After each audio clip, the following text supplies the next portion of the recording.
सुबह का समय था। हल्की हल्की धूप पेड़ों के पत्तों से छनकर धरती पर गिर रही थी।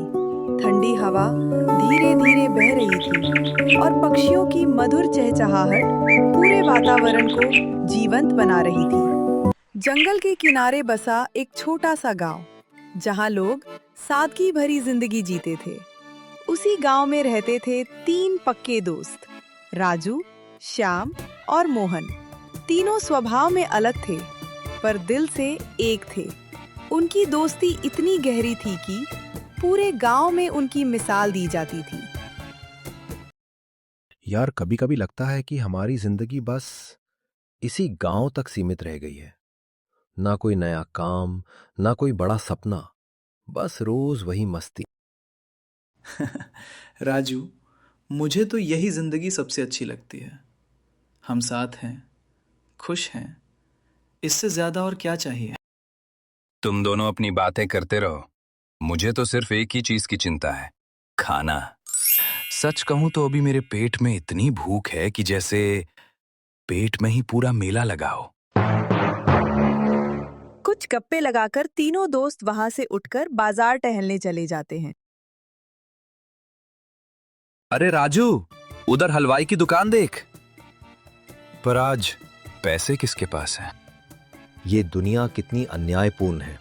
मिठाई सामने है, लेकिन जेब खाली है। भगवान ने पेट दिया, पर पैसे देना भूल गए। ये बात तो सही है, लेकिन तू मेहनत नहीं करेगा तो पैसे कहाँ से आएंगे। ऐसे ही तीनों दोस्त मस्ती मजाक करते हुए आगे बढ़ते हैं। तभी अचानक उनकी नजर रास्ते में पड़े एक बड़े से लड्डू पर जाती है। तीनों की आंखें चमक जाती है। अरे, लगता है भगवान ने हमारी सुन ही ली। ये लड्डू है या कोई खजाना? इतना बड़ा लड्डू तो मैंने सपने में भी नहीं देखा। शायद किसी का गिर गया होगा, पर अब ये हमारे सामने है। रुको, पहले तय कर लेते हैं कि ये किसके पेट में जाएगा, नहीं तो झगड़ा हो जाएगा। ये लड्डू मेरा है, मैंने सबसे पहले देखा था। देखा तुमने होगा, पर खाऊंगा मैं। मुझे भूख ज्यादा है।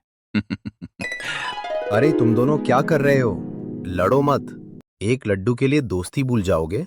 मेरे पास एक उपाय है। हम अभी लड्डू नहीं खाएंगे। रात में जो सबसे अच्छा सपना देखेगा वही लड्डू खाएगा। हाँ हाँ, ये ठीक उपाय है। ठीक है, पर असली खेल तो अब शुरू होगा।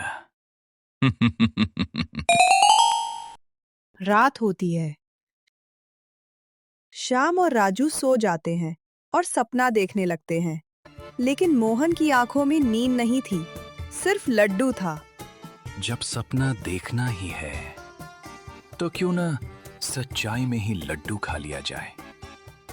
मोहन उठता है और चुपके से लड्डू खा लेता है। सपने में खाने से अच्छा है असल में खाना।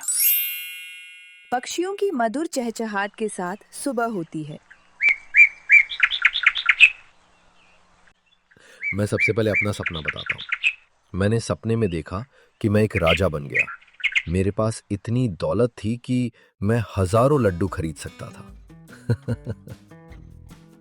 और मैंने देखा कि मैं स्वर्ग पहुंच गया। वहां देवता मुझे लड्डू खिला रहे थे। तुम सपना देखते रह गए और मैं रात को लड्डू ही खा गया। क्या? अरे सोचो, तुम दोनों तो अपने अपने सपनों में व्यस्त थे। एक राजा बन गया और दूसरा स्वर्ग चला गया। अगर मैं नहीं खाता तो बेचारा लड्डू अकेला रह जाता। दोस्तों, जब दोस्ती में लालच और चालाकी आ जाती है, तो सबसे मजबूत रिश्ता भी कमजोर हो जाता है। इसलिए हमेशा याद रखो, सच्चाई और बांटने की भावना ही सच्ची दोस्ती की पहचान है।